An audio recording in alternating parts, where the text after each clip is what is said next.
Good morning students. Last lecture में हमने कुछ डिजीजेस डिस्कस की थी जो सेक्स लिंक थी। उसके बाद हमने डिस्कस किया ऑटोजोमल डिजीजेस के बारे में। उसी ऑटोजोमल में नेक्स्ट है बेटा phenyl ketone urea. Phenyl ketone urea PKU। In this disease what happens, it is actually autosomal recessive inherited trait.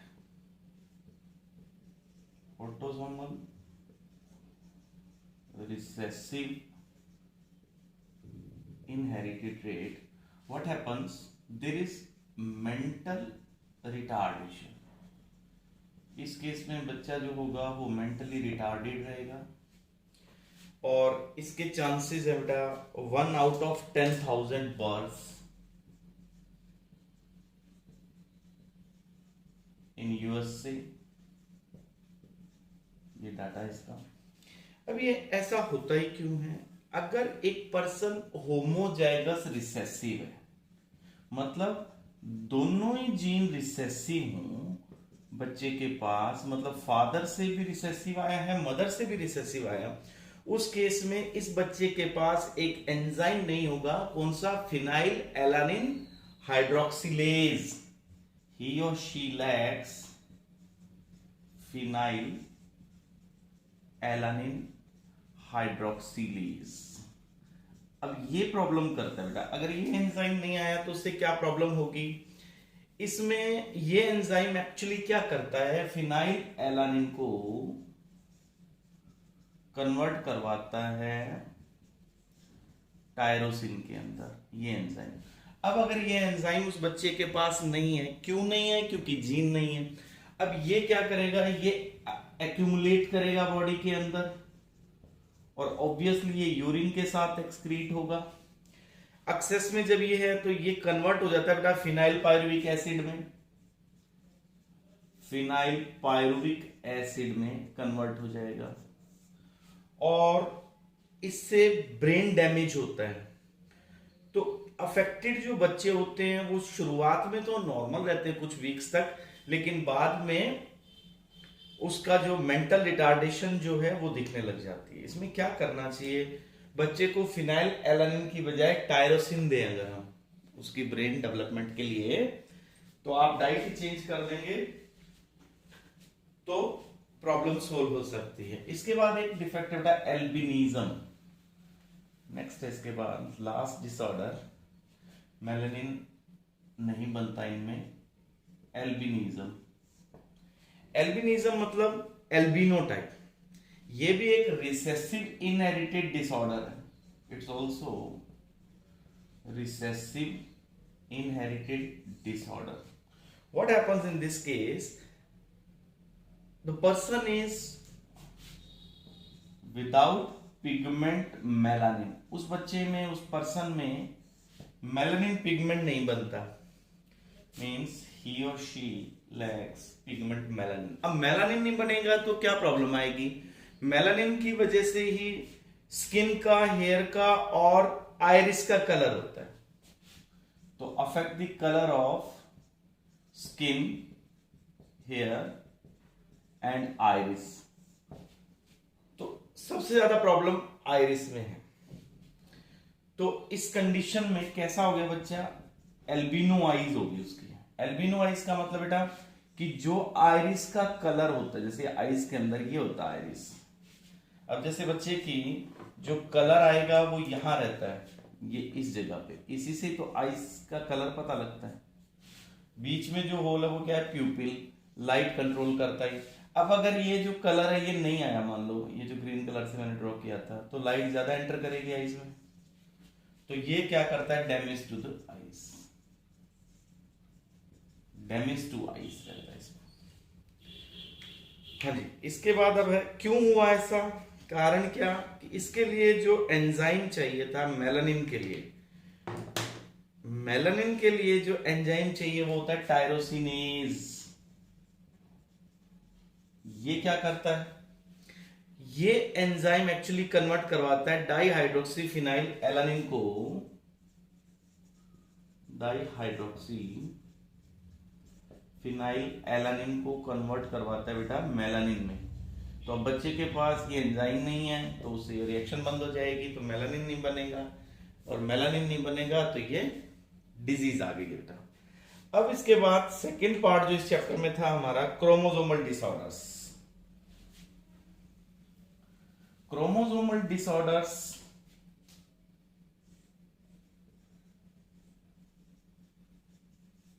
Diseases में लास्ट पार्ट है बेटा। अभी तक जो हमने पढ़े वो क्या थे, मेंडेलियन डिसऑर्डर्स यानी डीएनए जीन का डिसऑर्डर, ये है क्रोमोसोमल डिसऑर्डर।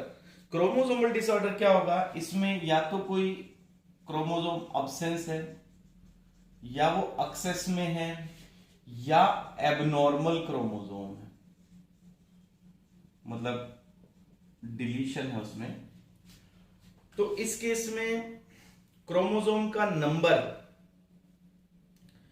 एडिशन और डिलीशन ऑफ वन और a few chromosome from the usual set of chromosomes, तो इसको कहते हैं बेटा एन्यूप्लॉइडी। एन्यूप्लॉइडी, एन्यूप्लॉइडी का मतलब एडिशन और डिलीशन ऑफ वन और फ्यू क्रोमोसोम्स। इसका मतलब क्या हुआ, देखो बेटा, नॉर्मल हमारे पास 23 क्रोमोसोम फादर से और 23 क्रोमोसोम मदर से आते हैं। नॉर्मल अगर स्पर्म और ओवा है तो बच्चे के पास कितने क्रोमोसोम होंगे, 46 होंगे। बट समटाइम्स व्हाट हैपेंस, जैसे इधर से एक कम आए और इधर से कंप्लीट आ जाए जैसे, तो ये नंबर कितना हो जाए बेटा 45। जैसे इस साइड से सही आए 23 और यहां से एक एक्स्ट्रा आ जाए, कितना हो जाएगा बेटा 47। तो ये क्या हो गया बेटा एन्यूप्लॉइडी। ये फिर डिजीजेस आती हैं, फिर इसमें क्रोमोसोम नंबर कम या ज्यादा हो तो इट अफेक्ट्स। ऐसा हुआ ही क्योंकि क्रोमोसोम कम या ज्यादा हो गए, 23 आने चाहिए, 22 या 24 कैसे आए।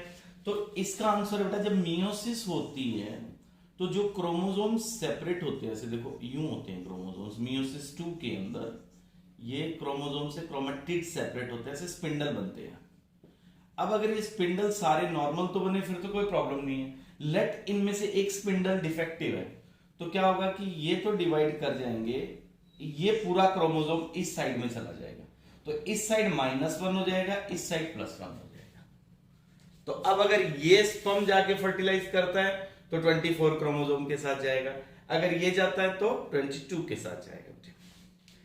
अब इन कंडीशंस को, जब क्रोमोसोम का नंबर कम या ज्यादा हो, लेट जैसे एक क्रोमोसोम नॉर्मल से कम है, 2n-1 है यानी 45 है, तो इसको कहते हैं बेटा monosomy. If the chromosome number is more than 1, 2n+1, then it is called as trisomy. एक एक्स्ट्रा आ गया। अगर 2 एक्स्ट्रा आ जाए तो टेट्रासोमी।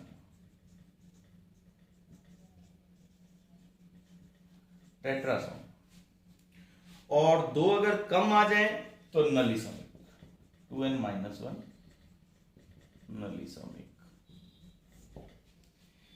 ये तो क्या बेटा एन्यूप्लॉइडी।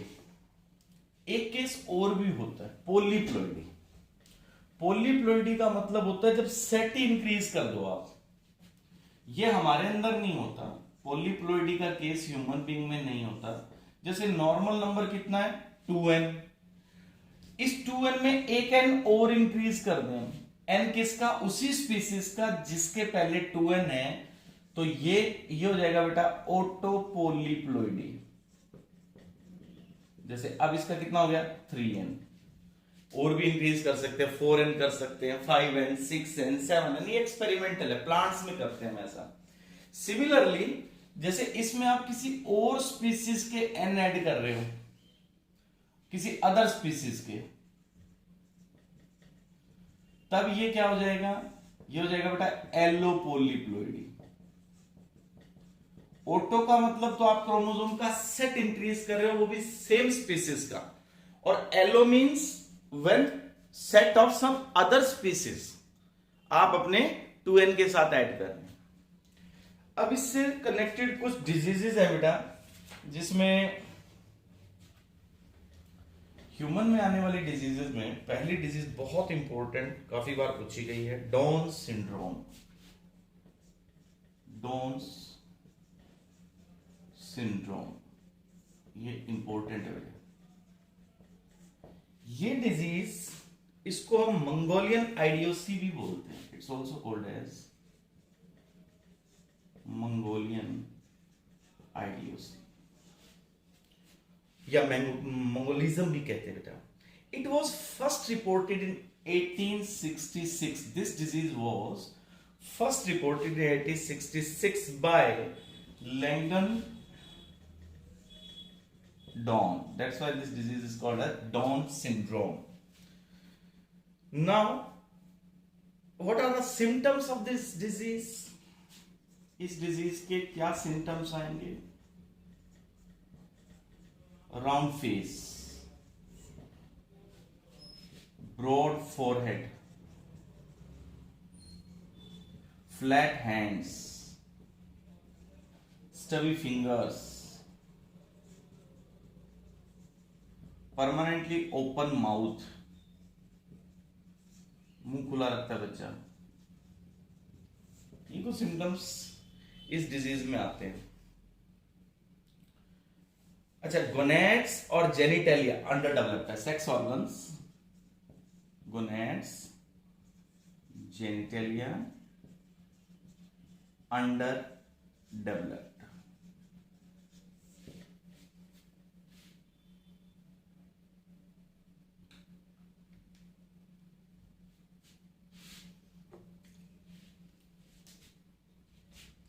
अब इनमें से कुछ मैच्योरिटी तक, कुछ की तो डेथ हो जाती है इनमें बच्चों की डाउन सिंड्रोम में, और कुछ सरवाइव करते हैं। तो जो मैच्योरिटी तक पहुंचते हैं अगर, तो उनके आगे जो बच्चे होंगे वो आधे आधे इक्वल होंगे, यानी डाउन सिंड्रोम वाले भी और नॉर्मल भी। बच्चों का रेशियो इसका 50-50 होगा। डाउन सिंड्रोम जिस पर्सन में है, अगर वो मेच्योरिटी तक सरवाइव करता है तो आगे उसके जो जनरेशन में जो ऑफस्प्रिंग्स हैं वो 50-50 है बेटा, नॉर्मल और अफेक्टिव। अब इसका कॉज क्यों हुआ बच्चा ऐसा? इसका कॉज एन्यूप्लॉइडी है। एन्यूप्लॉइडी का मतलब अभी हमने पढ़ा था, when the number of chromosome increases or decreases than the normal number, one or few chromosomes। तो इसका कारण है बेटा एक्स्ट्रा क्रोमोसोम नंबर, यानी ये कौन हो जाएगा? ट्राइसोमिक। ट्राइसोमिक कौन था? 2n+1। ट्राइसोमिक कंडीशन है। कौन सा क्रोमोसोम एक्स्ट्रा है? ये एक्स्ट्रा जो आया है वो 21st क्रोमोसोम है। मतलब बच्चे के पास 47 क्रोमोसोम्स हैं। 46 तो जितने नॉर्मल हमारे पास है, प्लस 21st क्रोमोसोम एक्स्ट्रा आ गया। एक तो पहले ही है, एक और आ गया। तो ये हो गया बेटा डाउन सिंड्रोम। सो ट्राइसोमिक कंडीशन है, जिसके कारण 21st एक्स्ट्रा आने के कारण इस बच्चे के अंदर प्रॉब्लम आई है। अब नेक्स्ट डिजीज है बेटा क्लिनफेल्टर सिंड्रोम।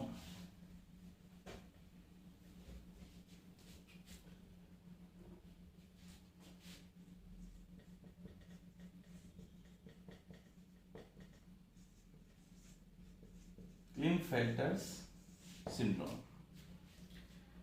ये भी एक एनिप्लॉइडी कंडीशन है।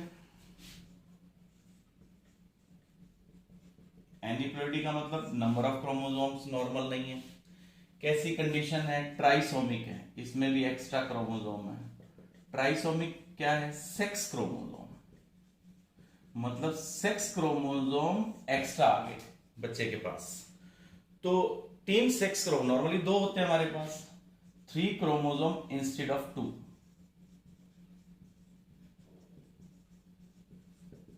दो की बजाय 3 है बच्चे के पास। जैसे for example double X Y, ये जीनोटाइप हो गया। ऐसा कैसे पॉसिबल हुआ? जैसे मदर से एग आया एक्स एक्स, फादर से वाई आया, स्पर्म में नॉर्मल आया, और ये बच्चे के अंदर एक्स एक्स वाई पॉसिबल हो गया बेटा। क्लिनफेल्टर सिंड्रोम जिस बच्चे में होंगे वो उसके सिम्टम्स क्या होंगे? देखो बच्चे, सिम्टम्स, इस बच्चे के पास स्मॉल टेस्टिस हैं और ये मेल कैसा है? स्टीराइल मेल है, मतलब ये आगे बेबी प्रोड्यूस नहीं कर सकता, सेक्सुअल रिप्रोडक्शन में ये स्टीराइल है बेटा। Long legs,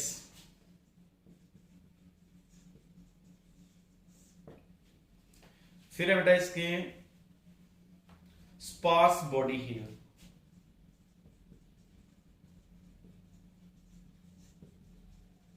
sparse body hair, और with many female characteristics, many female characteristics, कई कैरेक्टरिस्टिक्स इस बच्चे में फीमेल वाले हैं। जैसे फॉर एग्जांपल ब्रेस्ट, लड़कियों की तरह इसके पास कुछ कैरेक्टरिस्टिक्स भी आएंगे, जैसे इसके पास ब्रेस्ट होंगी बेटा।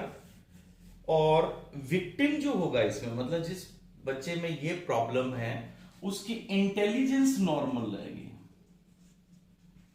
ये नॉर्मल रहेगी बेटा, इंटेलिजेंस इस बच्चे की नॉर्मल है। और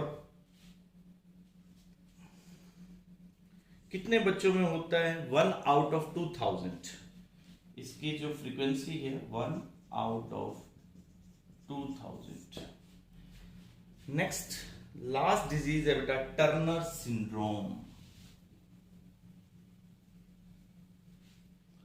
नेक्स्ट है बेटा टर्नर्स सिंड्रोम। वो क्लिनफेल्टर्स था, वो कैसा था? पिछला ट्राइसोमिक। और टर्नर सिंड्रोम जो होता है बेटे वो एन्यूप्लॉइडी है और मोनोसोमिक है। मोनोसोमिक का मतलब 2n-1, इसमें एक क्रोमोसोम कम है। इन बच्चों में सिंगल सेक्स क्रोमोसोम है। सिंगल सेक्स क्रोमोसोम मतलब उनके पास एक्स है बस। जैसे फीमेल हो तो एक्स एक्स होना चाहिए, मेल हो तो एक्स वाई होना चाहिए, बट इसके पास एक्स नॉट है बेटा। ये क्या किसी बच्चे के पास वाई नॉट पॉसिबल है? तो आंसर है नहीं, क्योंकि एक्स के ऊपर जो जीन्स होते हैं वो आपको पता है सेक्स लिंक जीन्स काफी होते हैं, तो वाई अगर आता है और एक्स नहीं हो तो पॉसिबल नहीं है। ये पॉसिबल है एक्स नॉट के साथ। टर्नर सिंड्रोम में सिम्टम्स क्या होंगे? इसके सिम्टम्स होंगे बेटा स्टीराइल फीमेल। क्लिनफेल्टर में क्या था? स्टीराइल मेल, ये स्टीराइल फीमेल होगी बेटा। इस बच्चे के under developed breast,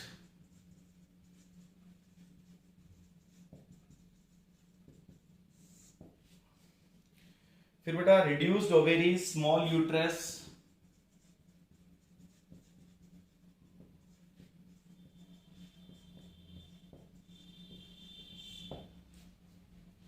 loose skin of the neck,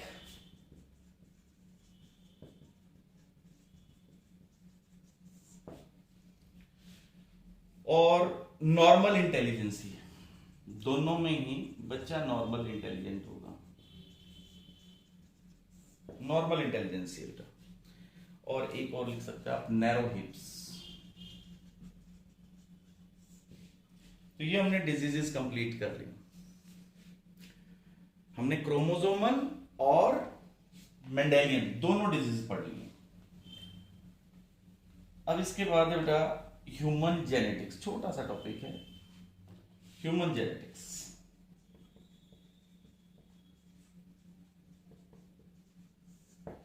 Human genetics means branch of genetics which deals with the inheritance of characters in human. Deals with inheritance of characters in human, ये human की study उठाती है। It's father of human genetics sir Archibald Garrett.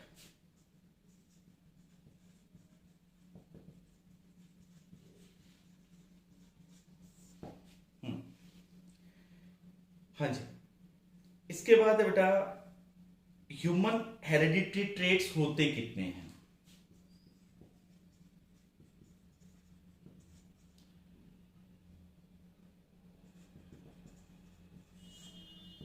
हमारे पास करीबन 200 ऐसे traits हैं जिनकी हम स्टडी कर सकते हैं, हेरिडिटरी ट्रेट्स जो जनरेशन टू जनरेशन आगे पास करते हैं।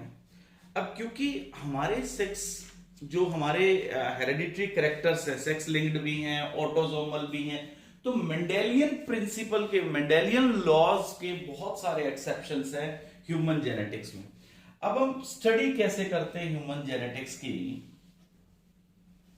ह्यूमन जेनेटिक्स की स्टडी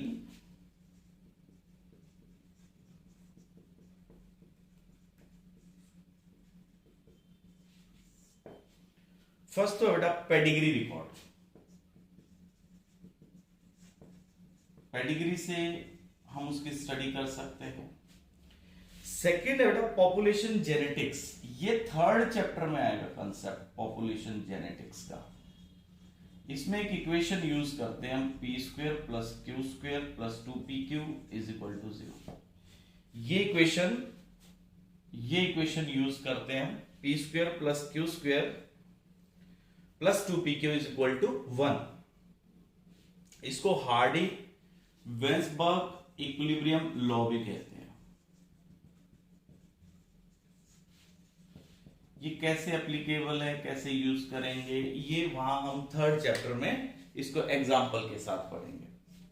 तो अभी तो बस आपने ये याद रखना है कि ह्यूमन जेनेटिक्स का मेथड एक तो पेडिग्री से, पॉपुलेशन जेनेटिक्स से, और एक तरीका है बेटा स्टडी ऑफ ट्विन्स से। ट्विन्स से भी स्टडी करते हैं, दोनों को अलग अलग इन्वायरमेंट में रखते हैं, तो हमें जीन्स और इन्वायरमेंट की इंटरेक्शन से क्या चेंजेस होते हैं वो स्टडी कर सकते हैं हम। फिर हम बेटा सेल कल्चर से सेल्स ग्रो करवाते हैं इससे, और एक मेथड है ह्यूमन साइटोलॉजी।